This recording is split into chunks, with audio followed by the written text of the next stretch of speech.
जय हिंद समाजवादी साथियों, कुंदरकी विधानसभा सीट से सपा प्रत्याशी के नाम का हुआ ऐलान। जी हां, आज हम बात करेंगे कुंदरकी की विधानसभा सीट को लेकर जो लगातार उत्तर प्रदेश की राजनीति में चर्चाओं में बनी हुई है। जैसा कि आप सभी लोगों को पता है, लोकसभा के चुनाव में समाजवादी पार्टी के मुखिया अखिलेश यादव जी के द्वारा इस बार के लोकसभा के चुनाव में बहुत ही बेहतरीन और शानदार प्रदर्शन किया गया है। वहीं पर अखिलेश यादव जी ने 37 सांसदों को जितवाकर एक नया और स्वर्णिम इतिहास रचा है। अब तक की समाजवादी पार्टी ने इतना बेहतरीन प्रदर्शन अब तक कभी नहीं किया। वहीं पर इसके साथ ही साथ उत्तर प्रदेश में जहां पर लोकसभा का चुनाव संपन्न हुआ है और लोकसभा के चुनाव में 80 लोकसभा सीटों में से समाजवादी पार्टी 62 में से 37 सीटें जीतने में कामयाब रही। वहीं पर कांग्रेस पार्टी 17 में से 6 सीटें जीतने में कामयाब रही। यानी कि इंडिया गठबंधन उत्तर प्रदेश में 40 लोकसभा सीटें जीता। वहीं पर बीजेपी 33 सीटें और बीजेपी की जो सहयोगी दल है वो 3 सीटें, यानी कि एनडीए गठबंधन 36 सीटें जीतने में कामयाब रहे हैं। वहीं पर एक जो सीट है वो है आज़ाद समाज पार्टी की तरफ से चंद्रशेखर आज़ाद रावण ने जीत हासिल की है। तो वहीं पर अब उत्तर प्रदेश में लोकसभा के चुनाव के बाद 10 सीटों पर विधानसभा का उपचुनाव होने जा रहा है, जिसके लिए समाजवादी पार्टी के मुखिया अखिलेश यादव जी धुआंधार तरीके से तैयारियों में जुटे हुए हैं। तैयारियों में जुटे होने के साथ साथ लगातार अखिलेश यादव जी लखनऊ पार्टी कार्यालय में बैठकर जो समाजवादी पार्टी के जो दावेदार हैं, जो टिकट की दावेदारी कर रहे हैं, उनके नाम को लेकर लगातार चर्चाएं और मंथन का दौर जारी। लगातार अखिलेश यादव जी अपने चाचा शिवपाल सिंह यादव जी की मदद से, उनकी सलाह से लगातार प्रत्याशियों के नाम का ऐलान भी कर रहे हैं। वहीं पर अखिलेश यादव जी के द्वारा 2 विधानसभा सीटों से समाजवादी पार्टी के प्रत्याशियों का ऐलान कर दिया गया है। सीसामऊ की विधानसभा सीट से इरफान सोलंकी की पत्नी नसीम सोलंकी जी और वहीं पर मिल्कीपुर की विधानसभा सीट से अवधेश प्रसाद पासी के जो पुत्र हैं अजीत प्रसाद पासी का टिकट तय हो चुका है। वहीं पर आज हम बात करेंगे कुंदरकी की विधानसभा सीट को लेकर। कुंदरकी की विधानसभा सीट, जैसा कि आप सभी लोगों को पता, उत्तर प्रदेश की राजनीति में चर्चाओं में बनी हुई है। कुंदरकी की विधानसभा सीट जो समाजवादी पार्टी का गढ़ माना जाता रहा है और यहाँ से समाजवादी पार्टी कई बार से जीतती हुई आई है, क्योंकि ये जो सीट है मुस्लिम बहुल सीट और मुस्लिम बहुल होने के साथ साथ जो ओबीसी वोटर्स में यहाँ पर 10% जो आबादी है वो यादवों की भी है। तो अखिलेश यादव जी की जो समाजवादी पार्टी वो M-22 यानी कि मुस्लिम और यादव की जो राजनीति है उसके लिए जानी जाती है। वहीं पर भारतीय जनता पार्टी की तरफ से भी अखिलेश यादव जो समाजवादी पार्टी का गढ़ कहे जाने वाले कुंदरकी की विधानसभा सीट को जीतने के लिए कवायद तेज कर दी गई है। भारतीय जनता पार्टी की तरफ से योगी आदित्यनाथ जी के ऊपर जिस तरह से हार का ठीकरा फोड़ा गया था लोकसभा के चुनाव का, तो अब उत्तर प्रदेश की 10 विधानसभा सीटों पर जहाँ उपचुनाव है उसकी जिम्मेदारी उत्तर प्रदेश के मुख्यमंत्री योगी आदित्यनाथ जी ने अपने कंधों पर ली है। तो वहीं पर अब जो खबर सामने आ रही है वो ये है कि भारतीय जनता पार्टी की तरफ से जो कुंदरकी की विधानसभा सीट है, यहाँ से किसी मुस्लिम चेहरे को भारतीय जनता पार्टी चुनावी मैदान में उतार सकती है, क्योंकि कुंदरकी की जो विधानसभा सीट है मुस्लिम बहुल सीट है और मुस्लिम बहुल सीट होने के साथ साथ बीजेपी यहाँ से मुस्लिम प्रत्याशियों को उतार कर कहीं ना कहीं जो मुस्लिम मतदाता हैं जो समाजवादी पार्टी को एक मुश्त वोट देते आए उन्हें अपने पाले में करने का प्रयास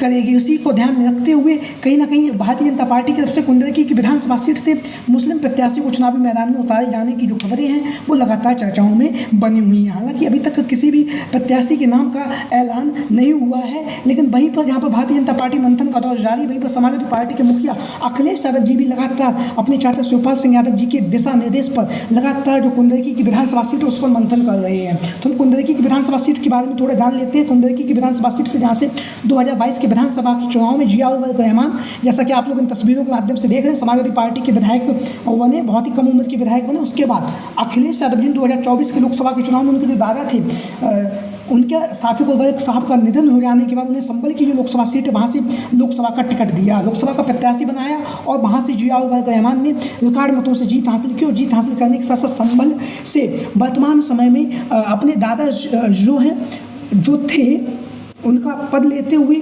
अब वो सदन में पहुँच चुके हैं, यानी कि जिया उर रहमान, साफिक उर्वरक रहमान साहब के पोते हैं, वो अब संसद में पहुंच चुके हैं। वहीं पर उन्होंने कुंदरकी की विधानसभा सीट से अपना इस्तीफा दिया सांसद बनने के बाद, और सांसद बनने के बाद जहां पर उन्होंने एक तरफ अपना इस्तीफा दिया, वहीं पर कुंदरकी की विधानसभा सीट पर उपचुनाव होना तय हो चुका है। इस उपचुनाव में समाजवादी पार्टी की तरफ से अनेक दावेदार टिकट की दावेदारी कर रहे हैं। लगातार जो उपचुनाव होने जा रहा है उसमें कहीं ना कहीं समाजवादी पार्टी के मुखिया अखिलेश यादव जी यहाँ से चुनावी मैदान में जीतने के लिए यहाँ से चुनावी मैदान में जिताऊ प्रत्याशी को चुनावी मैदान में उतारेंगे। तो यहाँ से जो समाजवादी पार्टी की तरफ से 2 दावेदारों के नाम लगातार चर्चाओं में चल रहे हैं। पहला जो नाम है वो मुरादाबाद के पूर्व में सांसद रह चुके हैं FT हसन साहब। FT हसन, जैसा कि आप लोग इन तस्वीरों के माध्यम से देख रहे हैं, मुरादाबाद के पूर्व में सांसद रह चुके हैं। पूर्व में सांसद रहने के साथ साथ इस बार के चुनाव में भी अखिलेश यादव जी ने पहले FT हसन को मुरादाबाद से टिकट दिया। उसके बाद अखिलेश यादव जी ने मोहम्मद आजम खान साहब से बात करने के बाद यहाँ से रुचि बीरा जिन्हें आप लोग जानते हैं, उन्हें यहाँ से समाजवादी पार्टी का टिकट दिया। हालांकि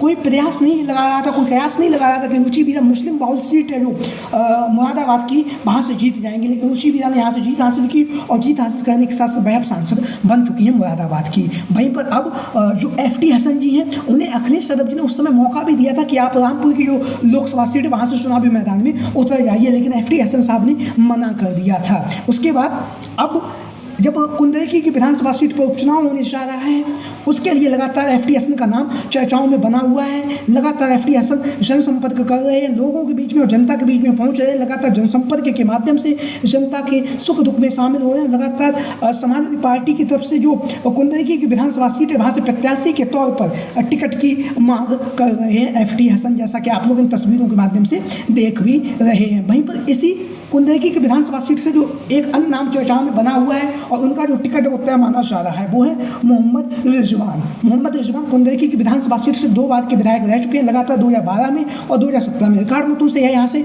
चुनावी मैदान में जीते भी हैं। हालांकि 2022 के चुनाव में अखिलेश यादव जी के द्वारा इनका जो टिकट है वो काट दिया था।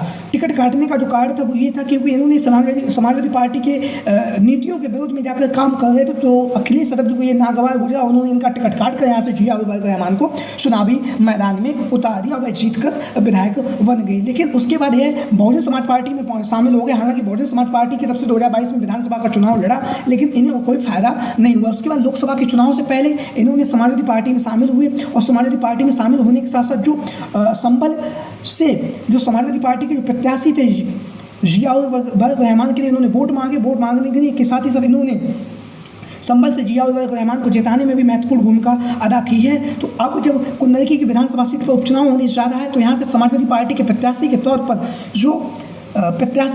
जो मोहम्मद रिजवान का नाम है वो लगातार चर्चाओं में बना हुआ और इनका जो टिकट है वो तय माना जा रहा है, क्योंकि मुस्लिम बाहुल सीट है और मुस्लिम बाहुल सीट होने के साथ साथ मोहम्मद रिजवान यहाँ से 2 बार के विधायक भी रह चुके हैं। तो अखिलेश यादव जी इस सीट से मोहम्मद रिजवान को चुनावी मैदान में उतारने का मन बना चुके हैं। हालांकि अभी तक इसका औपचारिक ऐलान नहीं हुआ है, बहुत ही जल्द अखिलेश यादव जी इसका औपचारिक ऐलान भी करने वाले हैं। तो आप लोगों की क्या राय है, सभी साथी कमेंट बॉक्स के माध्यम से अपनी राय जरूर दें। आज की वीडियो में नई वीडियो को अंत तक देखने के लिए आप सभी का बहुत बहुत धन्यवाद एवं आभार। जय हिंद, जय भारत, जय समाजवाद, जय Akhilesh. Thank you for watching this video. जय हिंद, जय भारत।